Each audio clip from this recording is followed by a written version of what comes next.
Ang sakripisyo sa gugma.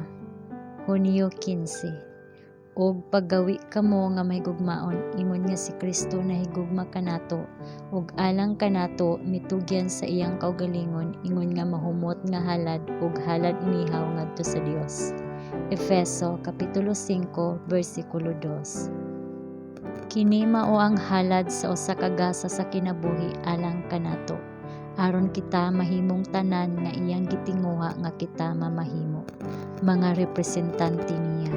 Nagpahayag sa kahumot sa iyang kinaiya, sa iyang kaugalingong putli nga mga hunahuna, sa iyang balaanong mga hiyas nga gipadayag diha sa iyang binalaan nga tawhanong kinabuhi, aron ang uban makakita kaniya sa iyang tawhanon nga dagway, ug madala ngadto sa tinguha nga mahisama ni Kristo. Putli, walay buling, hingpit nga madawat sa Dios, walay mantsa o kunot o bisan unsa nga ingon ni ana. Unsa ka matinguhaon si Kristo sa paggukod sa buhat sa atong kaluwasan.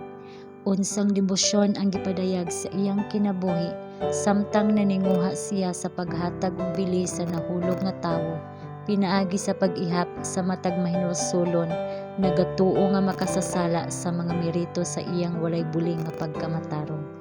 Unsa ka walay puas siya nga nagtrabaho sa templo ug sa sinagoga, sa kadalanan sa mga syudad, sa tiyanggian, sa talyer, daplin sa dagat, taliwala sa mga bungtod, iyang giwali ang ebanghelyo ug giayo ang mga masakiton. Iyang gihatag ang tanan nga anaa sa iyang kaugalingon, aron iyang mahimo ang plano sa makatubos nga grasya.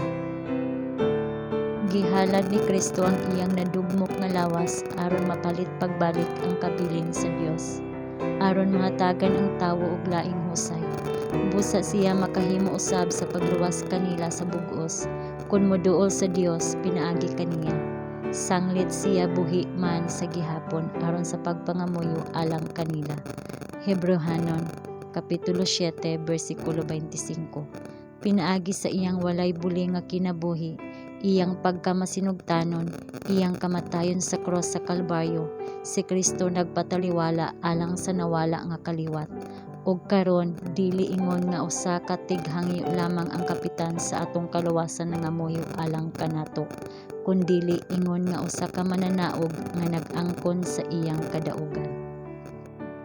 Ang iyang halad bug-os ug ingon nga atong tigpataliwala, siya nagtuman sa iyang gitudlo sa kaugalingon nga buhat, nga nagkupot sa atubangan sa Dios sa insensaryo nga naglangkob sa iyang kaugalingong walay buling nga mga merito ug sa mga pag-ampo, pagsugid ug pagpasalamat sa iyang katawhan.